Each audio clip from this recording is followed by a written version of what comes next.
lot of the common questions that I get from physicians who take care of moms is what to do when they come in with the problem. The question is really, what is the problem about? So is it a breastfeeding problem or is it another problem with mom? And if you're talking about breastfeeding problems, some of the most common are going to be pain with breastfeeding. That could be anything from engorgement in the first couple of days postpartum, so usually around day 3 to 8, averaging around day 5, you see some engorgement. And that means the breast is really full of milk and mom's not emptying it quite completely, and so she can feel a lot of tension in her breast, and it can be very tender when she walks or if her breasts move.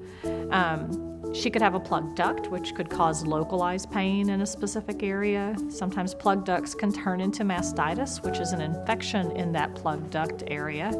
Mastitis is characterized by having fever. So when moms come in and they're just having some breast pain, but no fever or no generalized symptoms, that's usually something that can be taken care of without antibiotics and without systemic treatment, but maybe some pain medication.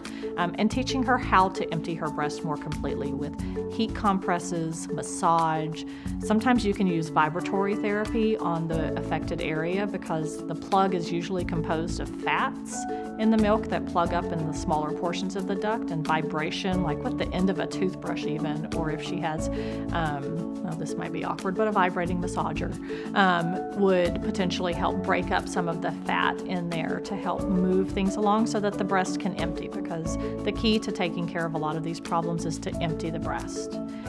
If she starts developing fever, she's having B symptoms that look a lot like the flu, actually. So generalized aches, myalgias, headaches, sometimes even nausea and vomiting associated with breastfeeding, and pain in her breast, usually in a very specific area, that is mastitis, even if you don't see redness over the breast, because the symptoms can come on very quickly.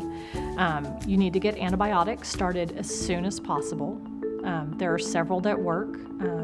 Doxycycline is a very easy choice. Clindamycin works, Bactrim works, Augmentin works. So you have a range of choices in which antibiotic might be useful for treating that.